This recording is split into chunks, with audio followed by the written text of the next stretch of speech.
દેવભૂમિ દ્વારકા જિલ્લામાં દ્વારકા ઓખામંડળ તાલુકામાં થયેલ ડિમોલિશનની કાર્યવાહીના આંકડા જાહેર થયા. દેવભૂમિ દ્વારકા જિલ્લાના દ્વારકા ઓખામંડળ તાલુકામાં થયેલ ડિમોલિશનની કાર્યવાહીના આંકડા જાહેર થયા. પ્રથમ તબક્કો ડિસેમ્બર 2025થી જાન્યુઆરી 2025 સુધી દ્વારકા શહેર, ઓખા શહેર, બેટ દ્વારકા અને આરંભડા ખાતે ડિમોલિશન થયું.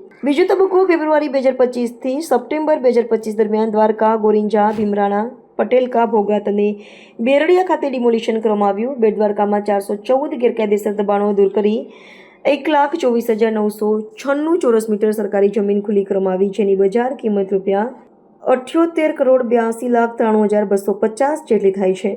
ઓખા શહેર ખાતે 700 ચોરસ મીટર સરકારી જમીન ખુલ્લી કરવામાં આવી, જેની બજાર કિંમત ₹14,07,00,000 માનવામાં આવી છે. આરંભડા ખાતે 320 ચોરસ મીટર સરકારી જમીન ખુલ્લી કરવામાં આવી છે, જેની બજાર કિંમત ₹3,84,00,00 જેટલી થાય છે.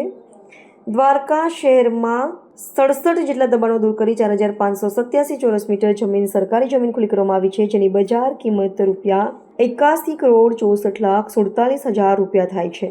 દ્વારકા શહેરમાં બીજા તબક્કા દરમિયાન ડિમોલિશનની કાર્યવાહીમાં જોધાબા માણેક ચોકથી દ્વારકાધીશ મંદિર સુધી 1,751 ચોરસ મીટર સરકારી જમીન ખુલ્લી કરવામાં આવી છે. દ્વારકા બસ સ્ટેશનથી શારદાપીઠ કોલેજ સુધી સરકારી દબાણો દૂર કરાયા, જેની બજાર કિંમત ₹40 કરોડ માનવામાં આવી રહી છે. દ્વારકા ખાતે ચાલતા ગેરકાયદેસર હોમસ્ટે અને ભવનોના દબાણોને દૂર કરી 1,629 ચોરસ મીટર સરકારી જમીન ખુલ્લી કરવામાં આવી. ગોરિંજા ગામે ધાર્મિક દબાણ દૂર કરી ખુલ્લી કરવામાં આવેલ સરકારી જમીન 1,308 ચોરસ મીટર.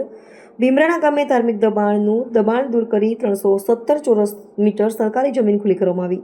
દ્વારકા ખાતે ધાર્મિક દબાણો દૂર કરી ખુલ્લી કરવામાં આવેલ 609 ચોરસ મીટર સરકારી જમીન કરવામાં આવેલી, જેની બજાર કિંમત ₹18.3 લાખ થાય છે.